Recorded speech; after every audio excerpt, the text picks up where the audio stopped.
Okay, so good afternoon, everybody. Today is Wednesday. It's already December. It's December 3rd, 2014, and we are broadcasting live from SEMrush HQ, which is just outside of Philadelphia, Pennsylvania. My name is David Black. I'm the SEMrush Customer Success Director. I'm actually wearing that same shirt today. Maybe I wear this shirt too much. I don't know. But I'm our Customer Success Director. My information's up on the screen. Feel free to reach out to me on Twitter. Very happy, very happy and excited to be here with our guest presenter, founder of Circle Rank, which is another Philadelphia company, creator of ranktank.org, and of course, fellow SEMrush alumni, Sean Malseed. How you doing, Sean? Great, Dave. Thanks. Hey, everybody.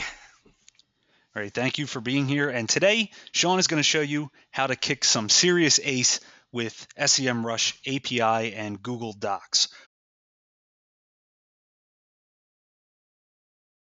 Lo and behold, yes, 97% of people have used a spreadsheet. That's amazing, right, Sean? That's fantastic. I'm really glad to hear that, because otherwise I might have to just cut this off. So 90% of people have used it before. I think we're good to go. Awesome. Okay, so I'm going to hand the presenter privileges over to you, at which time you should be seeing Sean's screen come up as soon as I hide those results. Great. Hey, everybody, and thanks, Dave, for that fantastic introduction. Really glad that first poll went so well, because we will be using some spreadsheets today. This presentation is something that I have a lot of fun with, because I really like to hack together tools using different APIs and using data that I can import from the web. And I do this using Google Sheets. So we're going to actually build 3 tools today, and we're going to build them kind of live on the air, and you guys can follow along. And I put together a cheat sheet. So at the bottom of the screen here, you see ranktank.org/kickass. If you open that up in your browser, you'll see all of the codes or all the formulas that we're going to use today. So feel free to either type along, or if we're moving kind of fast, which I apologize for, you can copy and paste the formulas and be able to follow along. So first, a little bit about me. So I'm Sean. I'm in Philadelphia. I have a cat, which you can see in my picture there. I do SEO and AdWords and digital marketing consulting in Philly here with a small team in a little office. And I have a lot of cool clients, ranging from mom and pop shops all the way up to a national brand. So I have a lot of fun doing SEO for those guys. There's a picture of a catapult here, so you guys won't get that, but if anyone from SEMrush is watching and you were there when I used to work there, this catapult should strike fear into your hearts. It does. I remember almost losing an eye. Yep, this was a gift swap, and I got this and modified it a bit, and yeah, this was my cubicle weapon. So a little bit of SEMrush history there. So let's go to the obligatory why slide. So a lot of people don't realize all the stuff that you can do with APIs. They think they're just for programmers, nothing to do with the people at ground level, the people on the front lines, but it's not true.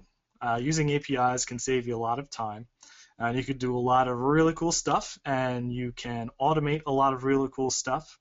And if you think about it, you've probably spent a long time trying to get data points from different tools, from the web, exporting stuff, trying to correlate 5 different spreadsheets together. So if you think about how easy this stuff is, especially once we go through the examples, I think it'll be really obvious the stuff that you can immediately take away and start doing. And I hope you'll be able to immediately use this stuff because it's actually, a lot of it is completely free. A lot of it is like 1 or 2 lines of a formula, and a lot of it is just logic.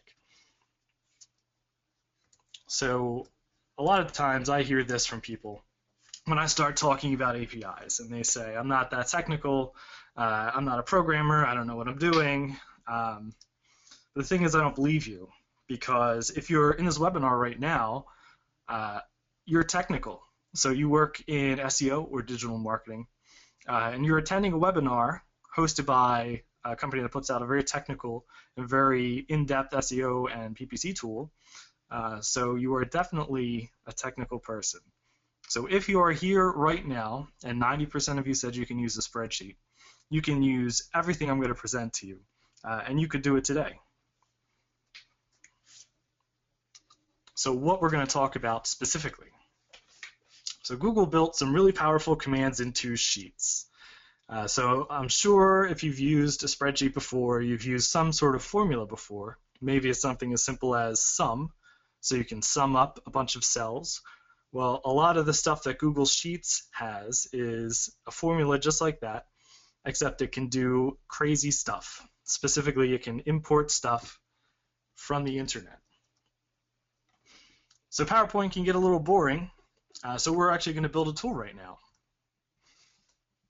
This tool is, I think, a really good introduction before we get into any APIs or anything like that. This tool is simply going to pull in data from a live website, parse it, and put it into your spreadsheet. And it's going to kind of show the building block of how we build all the other stuff. So great, I see a lot of people are in the example sheet. Now, if you want to follow along, you can make a copy of this. If you're logged into Google, you do File, make a copy, and then just make a copy of it, and then you can follow along. Otherwise, you can watch me work live in this sheet if you don't feel like the hassle of typing. So this correlates to multi-page change monitor tool on the cheat sheet. So if you're in the cheat sheet, it's the first thing. And you can see here, this is the code we're going to use. How simple is that? And what we're going to get is this tool in the end. The point of this tool is if we're monitoring URLs for changes, we can put a URL. Actually, we can do it in bulk. We can paste in a bunch of URLs. It pulls back the live source code from all the pages, and then we would do a copy and then paste values here to have a baseline data. And then every time we open the sheet, it's going to automatically pull all of these URLs. So let's say we were doing it from scratch. You paste them in, and it's going to pull the HTML source code from all of the URLs into single cells, and then compare that against your baseline, and then column D just does a comparison. So this tool is extremely simple to make, and let me show you how. So the first thing I'm going to do is show you how the formula works. So again, we're going to use import data. So let's say we just put in a URL here.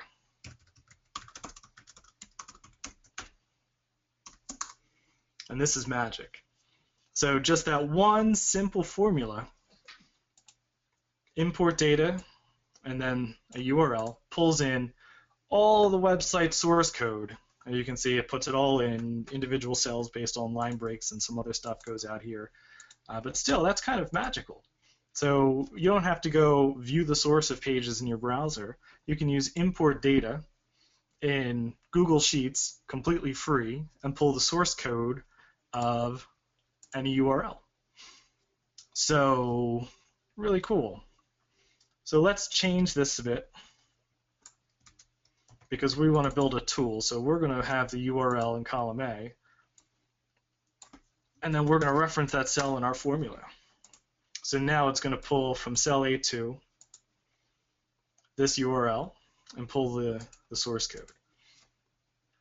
So that's super cool as it is, but it doesn't quite build our tool. You know, we're trying to pull it into individual cells.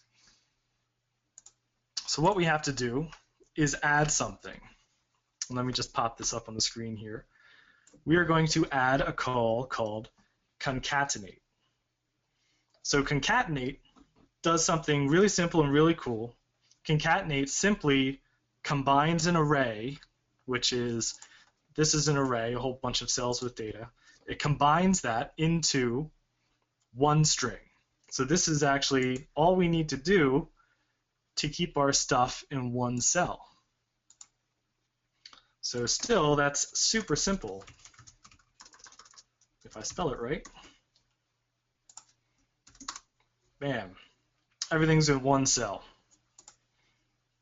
Now the one limitation to concatenate is that it only works up to 50,000 characters. So if you start building tools like this, you'll see some more advanced things you can do than just pulling all the source code. You can actually pull specific bits of source code out. I go into that a little bit later on, but for now, just to illustrate how this stuff works, we're just going to stick with concatenate to build this tool. But if you want to, afterwards, after our presentation, you can probably make this tool a lot better on your own. So concatenate. So there's one other thing that we need to do here. This looks a little bit more complicated. But char 10, that is the character code for a line return.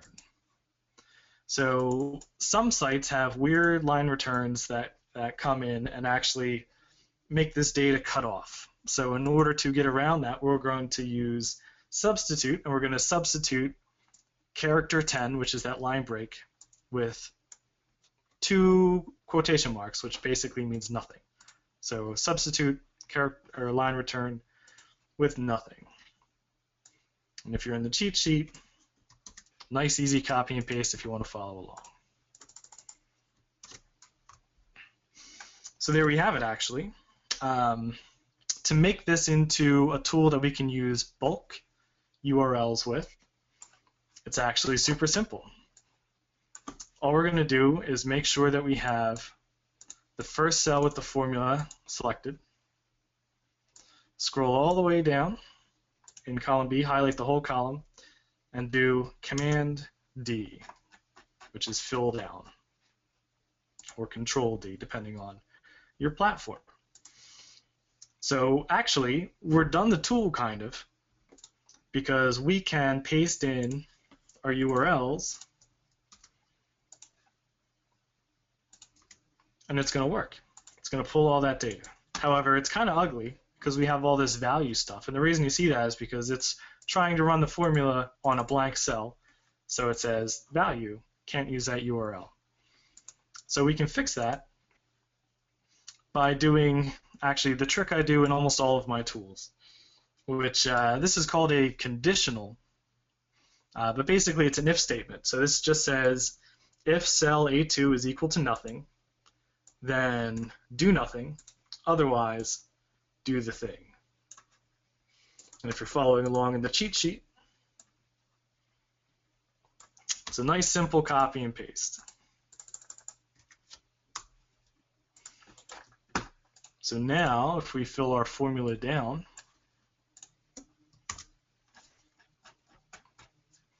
you'll see if nothing is in the cell in column A, it's not going to do anything in column B.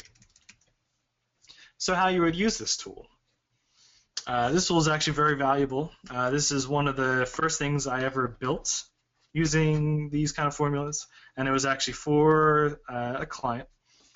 And we were watching to see if they were actually implementing technical changes on the site. So instead of going to each page that we made a recommendation on, opening it up, and looking for the recommendation, built this tool so that the first day we built the tool, took a baseline, so we got everything it said, and then we paste that baseline into column C. You have to do paste special, paste values only.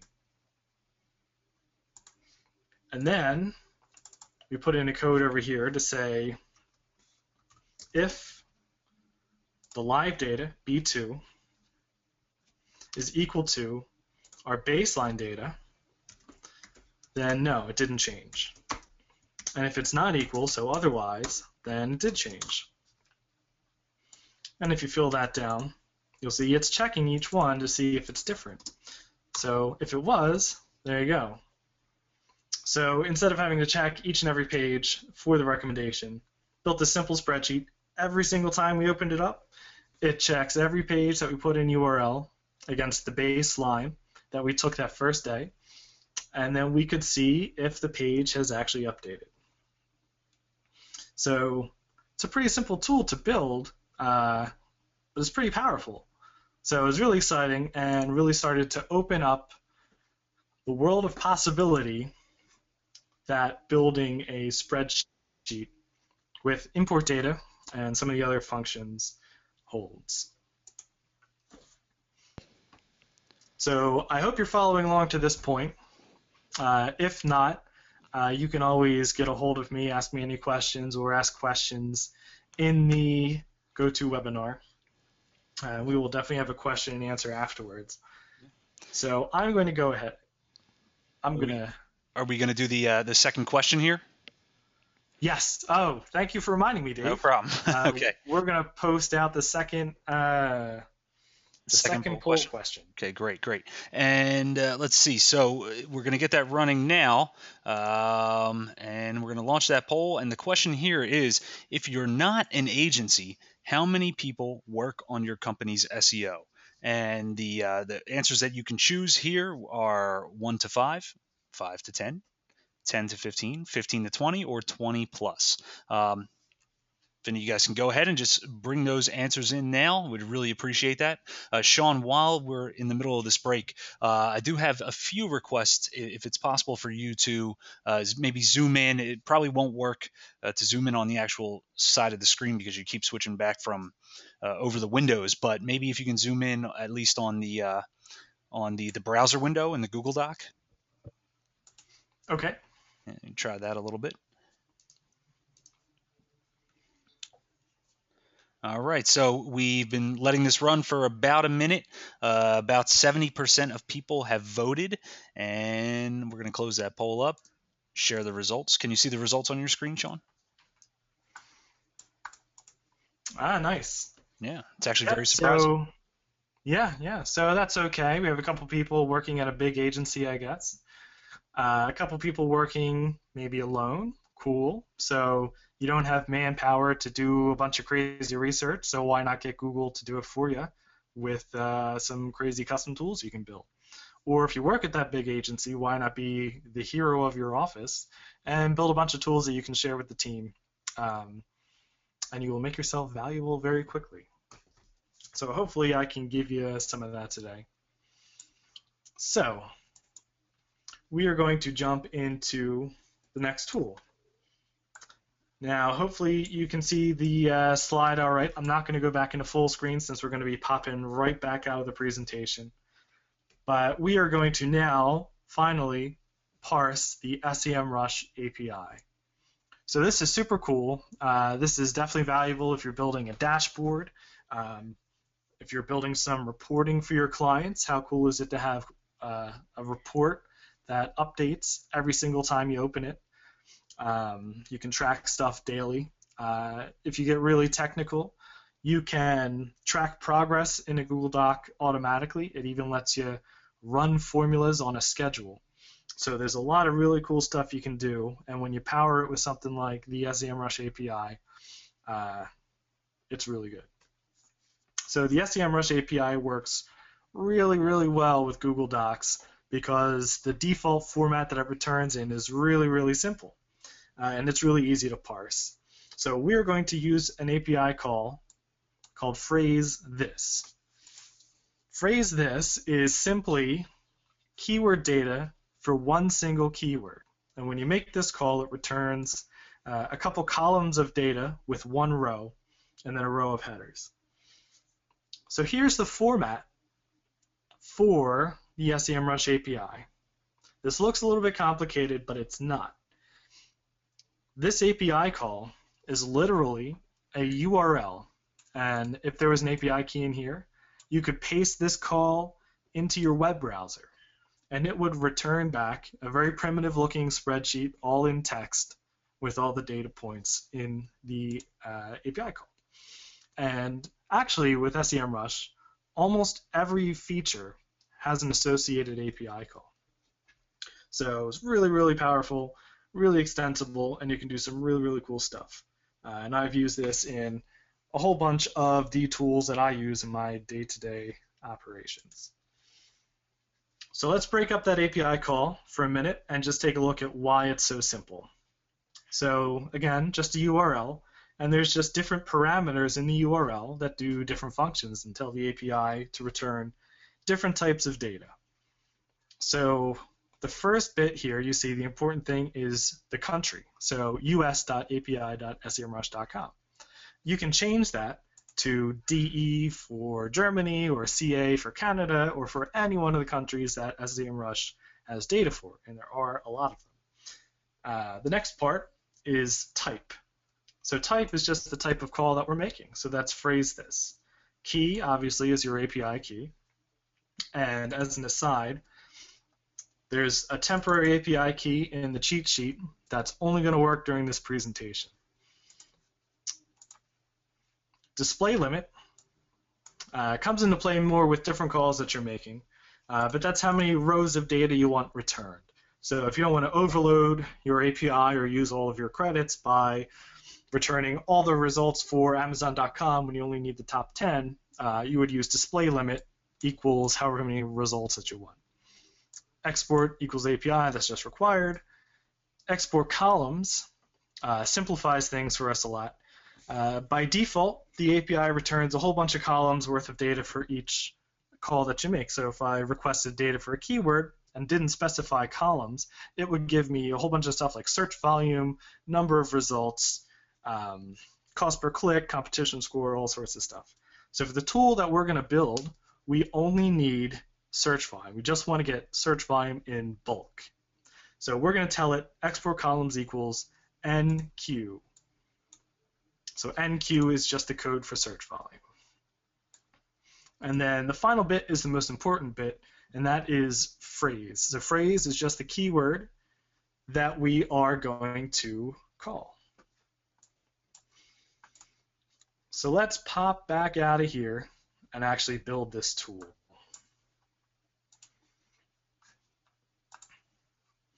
So this is example 2. If you're following along, in the cheat sheet, there is, of course, a link to the Google sheet that the tool is included. So we are setting up just keyword search volume. So if we go over here and we enter in our temporary API key, here we have, oh, not found, I'm in Canada. I'm change the country, and whatever keywords that we put in here, they're going to come up with the search volume.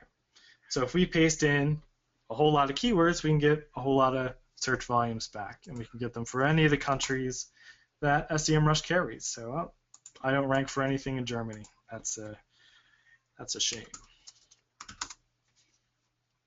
So how do we build this tool?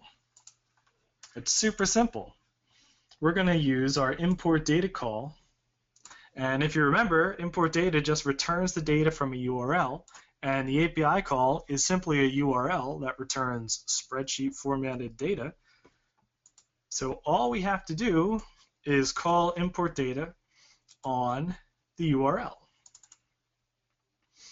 So in the search volume column, so we're setting up column A is where we're going to paste all the keywords, column B is where it's going to run the formula and pull back the search volume. We can import data on our call, and we have our API key in there. And then A2, phrase equals A2, is going to pull just from whatever keyword we put in column A. So let's give it a go and see what happens. I'm not sure why this went green. That's weird. So search volume NA, obviously we didn't put a keyword in there. So let's see. Well, check that out. So with that one little bit of code, it pulled back the search volume. So that was it, actually. That's all we need to do to talk to the SEMrush API with Google Docs. We just call it with import data, and it comes back with data. And it actually just automatically formats it as a spreadsheet. So a little bit of a problem with that is that since it comes back as a spreadsheet, it's returning the column header, and it's returning the data point underneath it. So it's taking up 2 cells for every 1 keyword that we use. and that's not going to work out that well. So we can actually get around it. So this is a little bit more complicated, but it's also a lot bit more cool. We're going to use query. Query simply lets you run SQL commands on a set of data. So SQL is SQL, stands for, I think, Structured Query Language, but it actually could stand for Simple Query Language because that was its intention. The whole point behind SQL is so somebody who has a database can run a close to English language command to pull back data from the database. So why that's important to us? Well, we can run that on a bunch of cells or on data that's returned from the API. So we're going to wrap this in a query call. And let's just take a look at the query code that we're using. So like I said, it was supposed to be like simple English, real easy to use to query a database. So the code that we're going to use with query is simply select column 1 and label column 1 with nothing. And that's going to achieve killing the column header. So pretty much English. It looks a little scary, but if you think about it, it's really not that scary. So we've run import data, and we've wrapped it with query. You see we use the quotate or parentheses to wrap it, and then we include the query code or the SQL code that we want to run. So select column 1 and label column 1 with nothing. And voila, that did it. So the column header is gone, and we put in one keyword, and we get one search volume.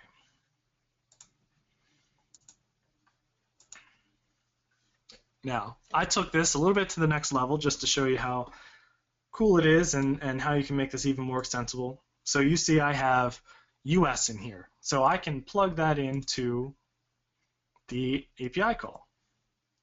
So right now I had US just built in there. But instead of that, I can do ampersand,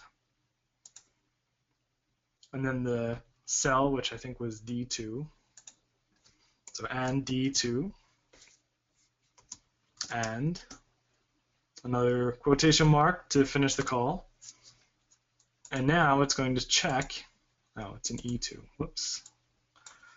E2, there you go. And now it's going to check for the country code in cell E2, and it's going to run the API call with that. So as you start to do more complicated API calls, you can tell it which columns to do. You can have cells set up for selecting all different kinds of stuff, how many results you want to return. You know, different calls have way more complicated options than this one does. So if you really want to run with it, there's a lot of really cool extensible stuff that you can do. So right now, the tool works. Now if I fill down, there's a problem. I don't know if you guys have ever made this mistake before, but I make it all the time. When you fill down, it fills down in a series. So this is looking in cell E2 for the country, but I filled down so it went in series, so uh-oh, it's looking at cell E3. So there's nothing there, so that's wrong. How do I fix that? It's actually really simple, $. So now if we fill down, it's looking in cell E2 every time because the $sign says that reference is never going to change. So we did it. We just built a tool that interfaces with the SEMrush API. So if you're following along in the cheat sheet, I have the $signs built in, so I used a $sign for both E2, EN2. Actually, I did it backwards in the cheat sheet. Just noticed that now. But anyway, if you put a $sign in front of the E and a $sign in front of the 2, that means that the E will never change and the 2 will never change no matter where you fill that cell down or where you copy and paste it. So it's a good thing to know. And of course, as we did before, if we want to clean this tool up, we can say if a2 is equal to nothing, then do nothing, otherwise run the call. So now if we fill that down, it's only going to check for search volume if we put a keyword in column A. So super simple. When I started to get to this point, learning how to do this stuff, I got really excited because I realized that all of it is extremely easy to do, and better yet, all of it is in Google's documentation. So if you've never heard of SQL before, Google has a page about it. If you've never heard about XPath before, which we're going to get into next, Google has a page about it. So all the functions in Google Docs are super well documented, and in my opinion, they are really easy to use. So really hope you're excited about this because I sure am. So we're going to go into the third tool, and we're going to pop out another poll question. Yes, we are. Okay, great. So before we jump into using XPath, let's jump into this poll question. And the question is: have you ever used your own SEO tools / dashboards to track the success of an outside agency or freelancer? Select one of the following: yes or no. Get those votes in. Again, have you ever used your own SEO tools / dashboards to track the success of an outside agency or freelancer? So we're going to let that run for, I guess, about 30 seconds, just like we did the last time. And I just want to say, Sean, that so far it's going great. I really enjoy this a lot. Oh, that's really good to hear. Yeah. Thanks, sir. Absolutely. And again, if you guys are following along, that's they can get the example sheets on ranktank.org/kickass, right? Yep, ranktank.org/kickass. And let me also take this moment to let everybody know that David and the rest of the guys at SEMrush were super generous, and they gave a promo code here, which gives you a free month of the Guru level service, which includes API. So if you are interested in doing this stuff later, playing around with it after this temporary API key stops working at the end of the presentation, you actually have a full month free if you're not already a subscriber. So thank you, SEMrush guys and girls, for that. You're very welcome. Okay, so it's been running for over a minute. 72% of the people voted. I appreciate that. Thank you very much. I'm going to go ahead and close out the poll, share the results, and there you go. Okay, cool. Wow, that's really exciting to hear. Hopefully, the 68% of the people who've never done it before will take some time to try it out now. And I hope the rest of you guys and girls who have done this before can take something away or have learned something new. All right, so I'm going to jump into the last tool that we're going to build, getting out of APIs a little bit. And we're going to, again, parse live data from the web. All the tools that I build for my own use usually, they do a little bit of parsing from the web and they do a little bit of API calls, and I put all the stuff together to make dashboards and reports. So XPath is really, it's magic. Okay, so the problem with XPath is that not a lot of people really understand it unless you're extremely smart and experienced and programming and all that stuff. I don't really understand XPath. I know what it is, I know what it does, but every time I figure something out with XPath, I've done it with trial and error. So what is XPath? It actually does kind of what it sounds like it does. It's a path to an HTML element or an element in a document. So if you use the import XML call, XPath is required, and simply import XML pulls data from a structured document like HTML or XML, and it runs the XPath query to pull out either a very specific element or a series of elements that match the path that you've given. So in a super simple example, import XML with the XPath of //title. So the 2 slashes just mean the document. So every XPath requires the 2 slashes at the beginning, as far as I know. Again, I'm not an expert on XPath. And then title, as it sounds, is going to pull the title from the page. So if you ran this with a URL in cell A2, it's going to pull just the title into the cell that you put this formula in. So that's really exciting, and that is actually really easy. So a little bit more complicated than import data, but not that much more complicated. There's a lot of stuff on the internet to figure out XPath calls. There's plugins for Chrome and probably Firefox if you get stuck trying to figure out an XPath. I usually do it just by trial and error, and I've gotten some really cool stuff via trial and error that I'm going to share with you. Yeah, so we are going to build a tool. So if you're following along in the cheat sheet, we are now at the meta and page title checker. That's example 3. So you'll see here there are 3 tabs at the bottom. One tab is for the finish tool. The finish tool is simply the thing that we're going to make. And then there's another tab with some profanity. So I had this kind of moment when I was playing with XPath that really set me off into building crazy stuff and was actually really the catalyst for wanting to share this stuff with other people.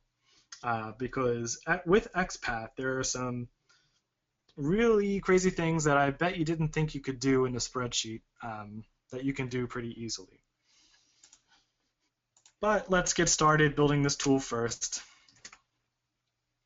So you can see column A is a URL, and column B through column E, they all have formulas to pull different elements of the page via XPath and then to check those elements for attributes.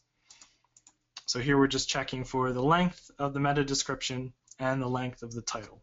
So super simple kind of site audit you can build without using any APIs, all in one sheet in Google Sheets. So let's build this thing. URL, obviously, we're going to be pasting URLs in that cell. Meta description, let's do that 1 second because it's complicated. First, we're going to put in that first code that we saw, import XML for the title.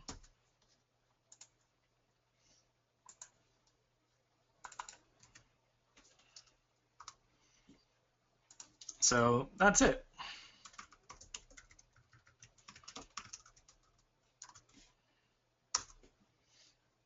That 1 line of code, and it pulls the title live from the site. Meta description.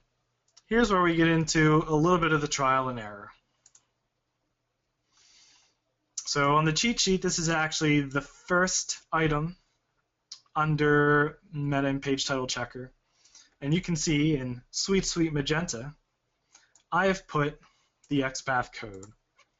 So this looks complicated, but it's really not. So here's the XPath code. So literally, it's a path to the element that we want to pull. So the 2 slashes is just required. That means the document. And then we're looking in the meta. And then we're looking for a meta that has name description. So if you've ever looked at the source code of a web page before, you've seen in the meta, one of them is called description. And that is a meta description that Google should hopefully show in the search results. So underneath the title of the page, there's a meta description in the search results. That's what we're pulling. And then we want the content. So a simple path, meta description, and get the content. So you can copy and paste. And I've built the full code here because we've already learned some of this other stuff that's going on. So we are import XML And we're doing it on cell A2. And what are we pulling? Well, we're pulling that XPath. And then I've also gone ahead and put the substitute in there because a lot of times meta descriptions come back with weird line breaks. So to get rid of that, I am substituting character 10, which is line return, with nothing. So just two quotation marks. Hey, Sean, before you go on any further, is there any we're getting a little audio corruption that people are complaining about a little bit. Sounds kind of like an alien voice going there. Is there any way that you can maybe plug the microphone back in? Is it a USB microphone, anything like that? Can you hear me? I can, yeah. It sounds like it's better now, yeah. Awesome. Okay, thank you. Well, I'm glad you could all see me fumble around with the control panel on my Mac. All right. So if you guys missed anything, really sorry about that. Please definitely ask in the Q&A, and I'm happy to pop back and go over any little points you might have missed. Also, I've got some stuff up on ranktank.org that are kind of visual walkthroughs of how to build these tools, and also I'm on Twitter, of course, so you can just pop me a question over there. So let's finish up this tool real quick. Here we have meta description, and I went full force with this code here, so I'm substituting line breaks with nothing to get rid of any weird line breaks in the meta descriptions. So if we run that code, there we go. Pulls the meta description live from the site. Now every time I open this tool, it's going to pull that meta description live from the site and pull the title live from the site. So you can definitely build your own site audit tool. And if you think about it, you can pull way more complicated stuff off of a site. And I've done some really cool things, well, that I think are cool, like parsing Google Plus pages to pull phone numbers and get addresses. And I actually have an example of a tool that does that, and I do that through XPath. Really cool stuff. So just to finish the tool, we have length, the meta description. So len, pretty easy to use. We're going to say length of the meta description, so b2, and there we go. Do the same thing here. Len, we're going to do c2, and it's going to pull that live. So if we fill down, so we select all of this stuff. Let me just do this so that the column headers stick. So if we go all the way down to the end of the sheet and we select all of that stuff, Command D, that's going to fill all those formulas down.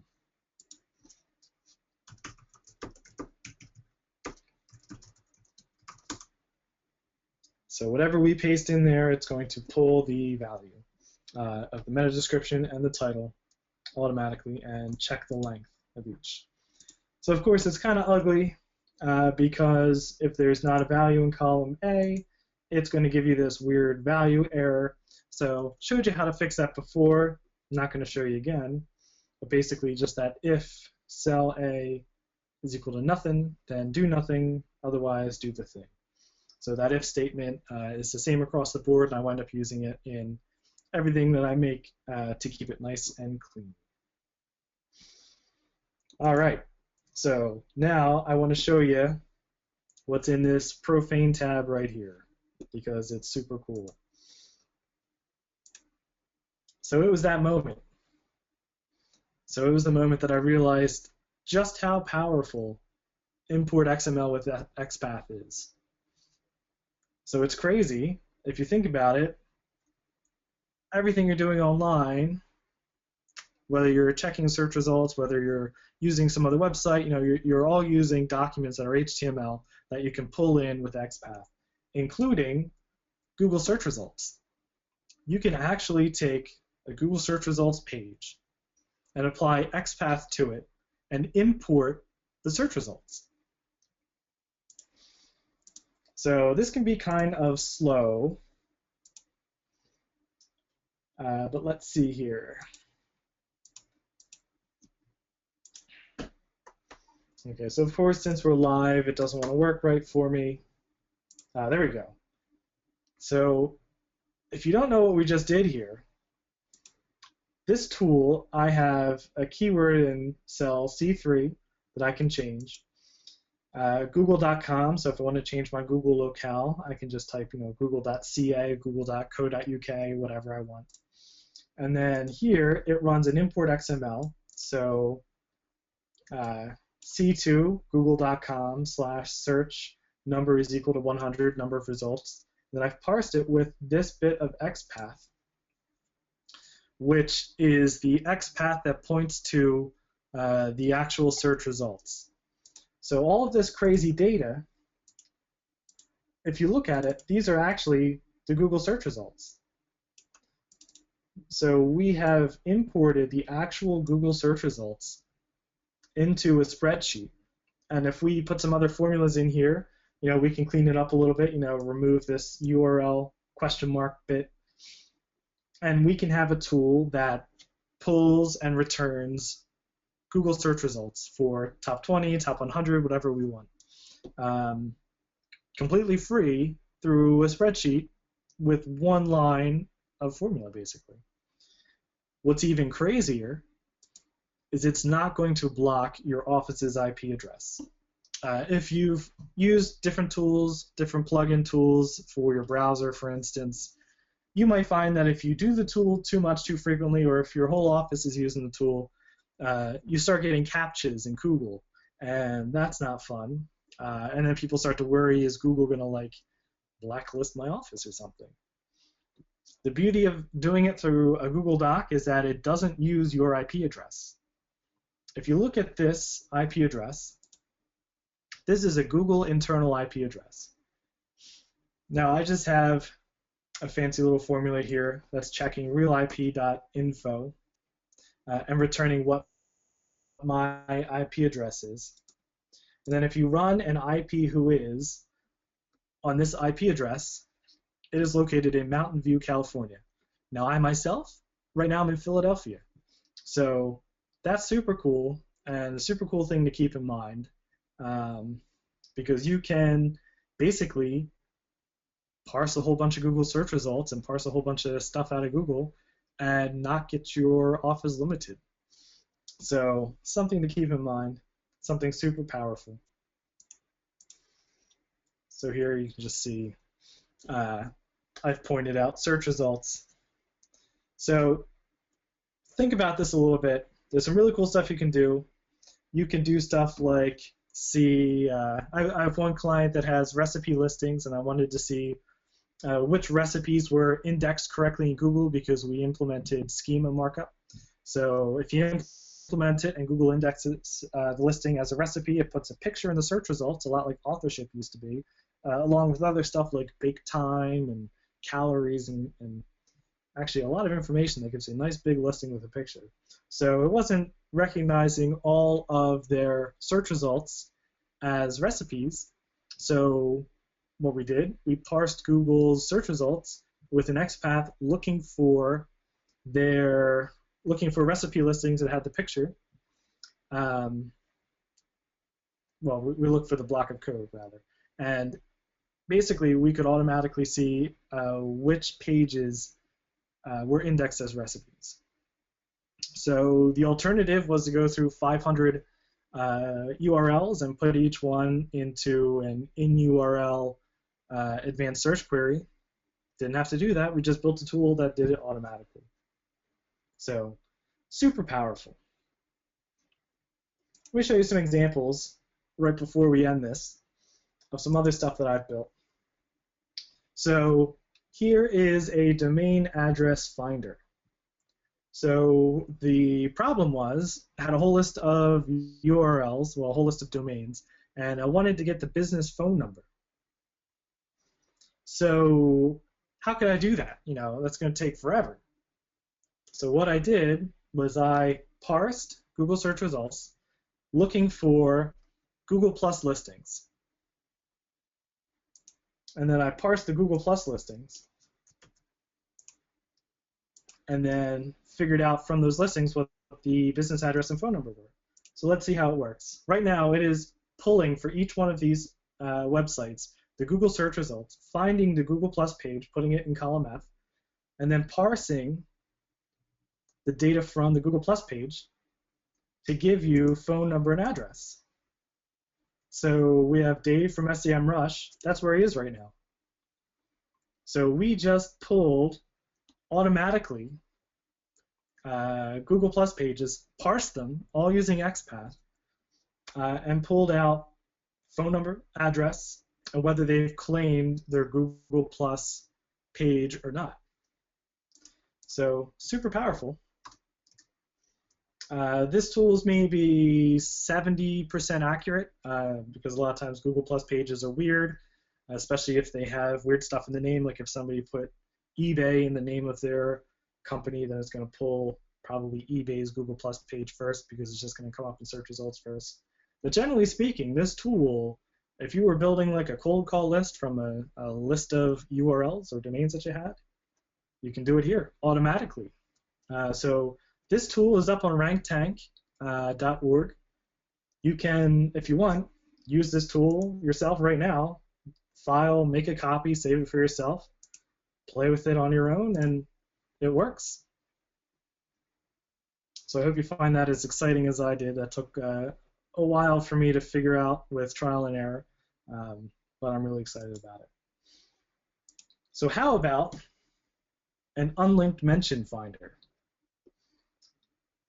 So this tool takes quite a while to load. Since we're live on the air right now, I'm going to go ahead and guess it's not going to work. It's not that it doesn't work, it's just that it's super slow.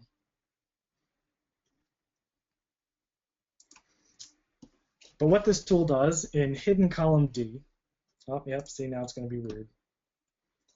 In hidden column D, it is pulling Google search results. There we go.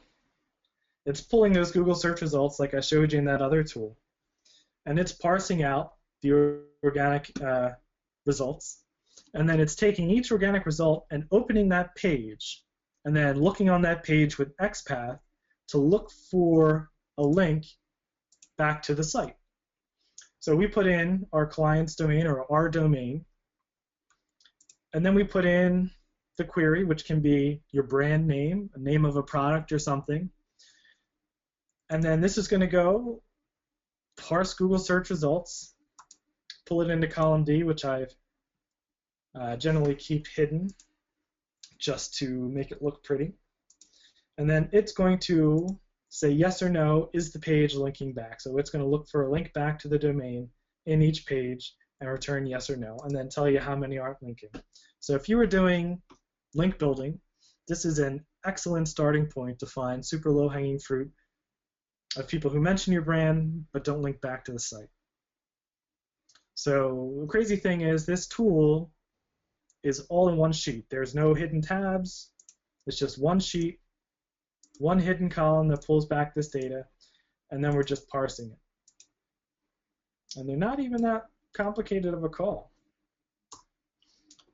So you can think about, I'm sure, all the crazy stuff you can do, the crazy stuff that you might want to look for on web pages or that you might want to crawl the internet for, and you can pull that stuff back really easily. And if you remember, it's not going to use your IP address. It uses a Google internal IP address. So you're never going to get CAPTCHAs at your office.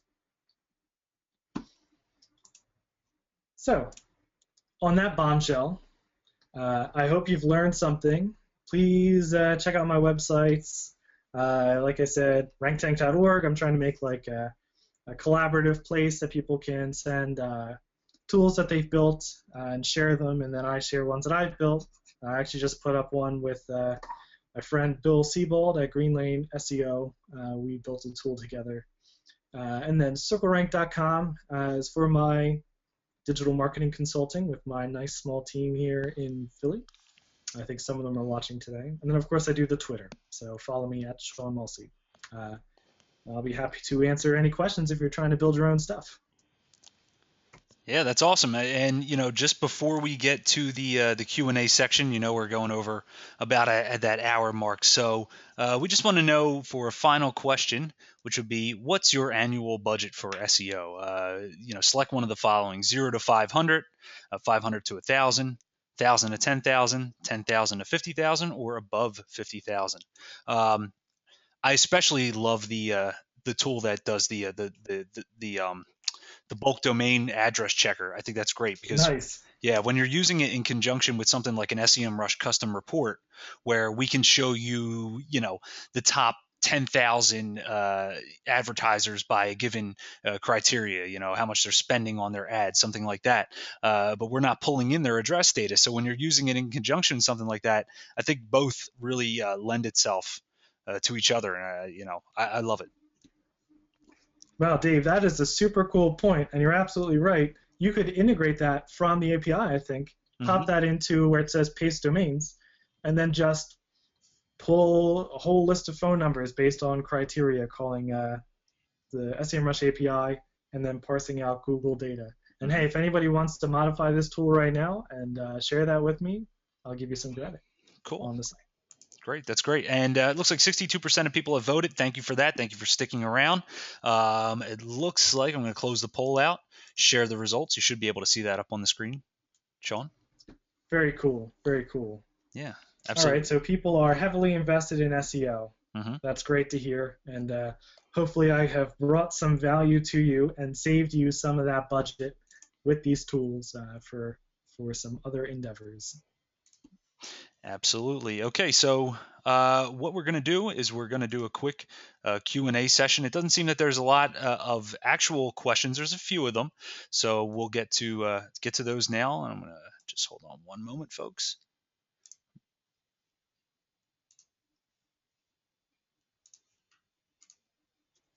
All right. So as we go into the polls, you guys feel free, if you do have any more questions, feel free to get them in. Sorry, not the polls, the actual questions associated with the content today. Sorry about that. I'm clicking around trying to get to everything.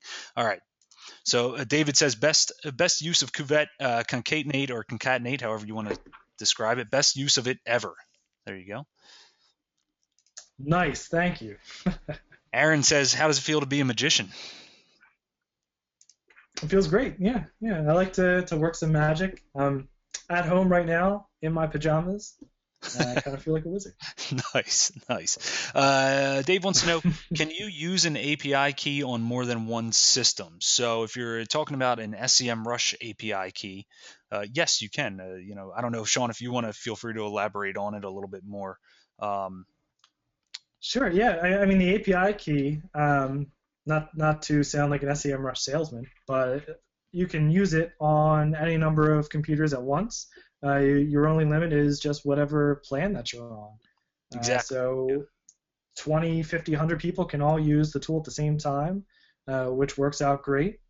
And then you can actually, in a lot of my tools, I built in, because SEMrush has an API call specifically to see how many units you have remaining. So I actually built a cell in most of my tools that just tell me whenever I run a query how many units are left. So yeah, it works really well that way. That's perfect. Yeah, and here's one that maybe I can help out with. Is there a way for an API to import a keyword's difficulty score? So SEMrush has, difficulty is kind of one of those subjective things. There's really no true measure of like an organic difficulty. We do carry difficulty in terms of ads, and yes, that is available. Just the way you saw Sean pull in using the one NQ parameter, or that column, you can do the same thing. There's a specific parameter that you can pull in for the column for competition level, and that's competition level in terms of ads. SEMrush does have a new cool tool Yeah. for keyword difficulty in terms of organic, but it's not quite available via API yet, but it is coming. So let me just tell you what I do. When I'm looking at organic difficulty, I will include the parameter that Dave just talked about for AdWords difficulty, because that just helps give a little bit of insight into who's bidding on it, and that's how popular the tool is, how many people are bidding on it. And then I will pull in from SEMrush's API the number of search results for the term, which is exact match. So how many exact match search results are there? And then I'll pull in what the monthly search volume is. And then I'll create a little formula based on those three things that give me a really good idea of, is this keyword low-hanging fruit? So if it has a low AdWords competition score, and it has a low number of search results, and it has a high monthly search volume, and it's a relevant term, then I just found gold. So I've actually, one of my tools that I use in my consulting does exactly that. Pulls those three values from SEMrush's API, and then I paste in a whole slew of keywords and see which ones are the low-hanging fruit based on a formula that I create. Nice. Very nice. Thank you. I hope that answers that question. Aaron would like to know, can you use multiple software API accesses to pull more data into the same spreadsheet? For example, like Moz, Google, SEMrush. Have you ever Sure, tried that? absolutely. Absolutely. So in some of the tools I use, I do Moz's API, SEMrush's API, and Analytics SEO. I use their API as well. So you can use as many as you want. Actually, there's no limit, at least not that I'm aware of. There used to be a limit, but in the new Google Sheets, there's no limit to the number of calls you can make, and the sheet can have up to 2 million cells. So pretty much unlimited. Nice, very nice. Alexander would like to know, can we use the same formulas in an MS Excel as well? No. So these formulas only work in Google Sheets. Excel has some similar functionality, but nowhere near to the level that Google Sheets has it. I don't think there's any way to use XPath in Excel. So since Google Sheets is pretty much free, I'd recommend using Google Sheets. And then, of course, if you have to use Excel, you can save Google Sheets as an Excel file, download it, and then just open it up in Excel after you've run the data. Exactly. There you go. Yeah, it's perfect. And I think that answers Jan's question as well. I know I've tried it in Excel and I can't get it to do the same thing as it does in Google Sheets. So, Nice. David would like to know, does SEMrush have its own API documentation? Yes, it is available on www.semrush.com/API, and it's available there for not only the classic API that Sean was using today, but also any kind of projects, our project systems that we have available now too. And keep an eye out because that documentation is going to be improved within the next few weeks as well. So that's pretty exciting. Asked on Twitter. Let's see. Anne says, asked on Twitter, but Sean, do you think relying on Google Kali server would show rankings by proxy or use some localization or personalization? Yeah, so you can do that. I mean, you're adding another layer of complexity, but actually, if you look at Google search results, you can specify a location. Um, if you, and I don't have it up in front of me, but if you search for something and then underneath the search bar, there's like a more button, and then you can specify location. And then just use the URL parameter that Google gives to specify that location. I've never done that, but I believe that you can do it that way. Exactly. Yeah. Is that kind of like modifying the query into Google? Same thing. You're making a query into the SEMrush database. There's also a way to do. You're basically querying Google. In essence, that's what it is, and returning. So I think you can modify that query, can't you? Yeah, so just like in the word parsing Google itself, the profanity titled example that I gave you, Right. Right. that is giving a Google query that has a couple parameters that you can adjust. So you can adjust the keyword and the Google locale, which is google.com, google.ca, whatever, and that's on a country level. And then if you want to get more granular, I believe, don't quote me, but I believe you can add additional parameters for location, and you can figure out what those parameters are by that drop-down box in the Google search result page that lets you specify location. So I'm pretty sure that works, but again, that might be not a URL parameter. If it's JavaScript, you might be out of luck that way, but there's a pretty good chance I think that it works. Awesome, great. So I guess that about wraps it up. Besides some